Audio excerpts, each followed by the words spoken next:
그리스도께서 중심과 전부이시며 하나님과 그분의 백성이 연결되어 우주적인 한 쌍의 부부가 됨. 일주 6일 아침의 누림. 마태복음 9장 15절. 예수님께서 그들에게 말씀하셨다. 신랑의 친구들이 신랑과 함께 있는 동안 슬퍼할 수 있습니까? 그러나 그들이 신랑을 빼앗길 날들이 올 것인데 그때에는 금식할 것입니다. 계시록 19장 7절. 우리가 기뻐하고 크게 기뻐하며 그분께 영광을 돌립시다. 왜냐하면 어린 양의 결혼날이 다가왔고 그분의 아내도 자신을 준비하였기 때문입니다. 하나님은 배필을 얻으실 목적으로 사람을 창조하셨다. 만일 우리가 어떤 선입감도 없이 순수하게 성경을 읽는다면 사람을 창조하신 하나님의 목적이 배필을 얻는 것임을 깨닫게 될 것이다. 하나님은 전사가 아니라 사랑하는 분이시다. 하나님은 사랑하는 분이신 그분 자신의 형상대로 사람을 창조하셨다. 이것은 하나님께서 그분을 사랑하도록 사람을 창조하셨다는 것을 의미한다. 영혼 안에서 하나님은 홀로 계셨다. 우리는 심지어 그분께서 외로우셨다고 말할 수도 있다. 사랑에 대한 그분의 갈망은 천사들에 의해서 채워질 수 없었다. 그러므로 하나님은 그분 자신의 존재에 따라 사람을 창조하셨다. 하나님은 사랑이 깊으시고 사람이 그분을 사랑하기를 원하신다. 이런 식으로 하나님과 인류, 곧 하나님의 배필이 되도록 창조된 사람들 사이에 사랑의 상호 관계가 있게 될 것이다. 오늘의 읽을 말씀. 주 예수님께서 오셨을 때 그분은 신부를 위한 신랑으로 오셨다. 많은 그리스도인들은 보십시오, 하나님의 어린 양이십니다 라고 하는 침례자 요한의 선포를 잘 알고 있다. 그러나 요한이 또한 주 예수님을 신랑으로 언급했다는 것을 깨달은 사람은 많지 않다. 요한복음 3장 29절에서 침례자 요한은 신부를 얻는 사람은 신랑이지만 이라고 말하고 있다. 이 말씀은 거듭남에 관한 장에 포함되어 있다. 거듭남의 목적은 신랑을 위한 신부를 산출하고 예비하는 것이다. 그리스도는 신부를 취할 분이시기 때문에 신랑이신 것이다.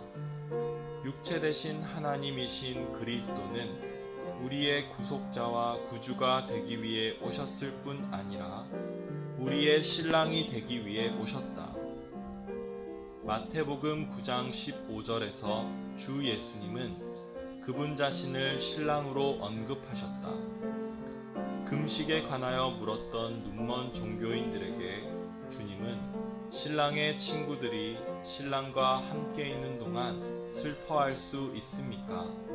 그러나 그들이 신랑을 빼앗길 날들이 올 것인데 그때에는 금식할 것입니다 라고 말씀하셨다. 요한의 제자들이 제기한 질문에 답하시면서 주님은 그분 자신을 신부를 취하기 위해 오신 신랑으로 나타내셨다.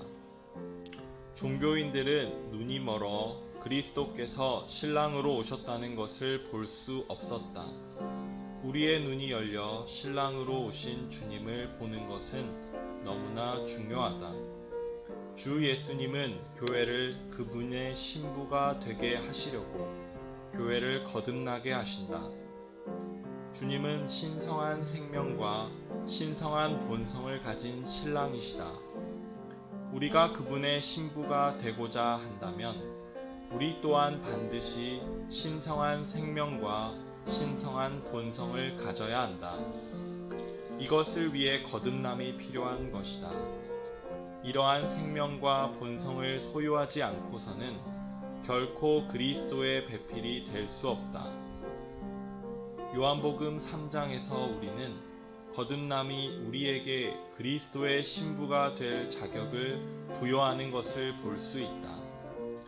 오직 신성한 생명으로 거듭나서 그분의 신성한 본성을 받은 후에라야 그리스도께서 죄인인 우리를 그분의 연인으로 취하실 수 있다. 신성한 생명과 본성을 소유하신 그분은 너무도 높으시고 우리는 너무도 낮다. 우리가 어떻게 그분의 배필이 될 수 있는가?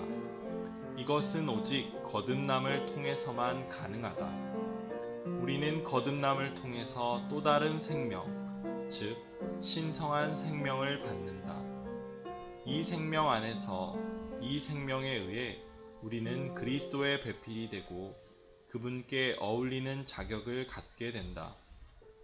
이 시대의 마지막에 그리스도는 다시 오셔서 그분께서 구속하신 사람들과 결혼하시고 그들을 그분의 아내로 삼으실 것이다. 현 시대는 하나님과 그분의 백성 사이에 교제하는 시대, 구애의 시대, 약혼의 시대이다. 이 시대의 끝에 영광스러운 결혼식 날이 있을 것이며 그때 그리스도는 그분께서 구속하신 사람들과 결혼하실 것이다. 그리스도와 그분께서 구속하신 사람들의 이러한 결혼에 대한 계시는 성경에 있는 주된 계시이다. 성경의 마지막에서 우리는 하나님께서 영원 안에서 영원토록 그분의 백성과 함께 결혼 생활을 누리실 것임을 본다. 영원토록 새 하늘과 새 땅에서 새 예루살렘은 어린 양의 아내일 것이다. 이것이 성경에 게시된 신성한 로맨스의 성취이다.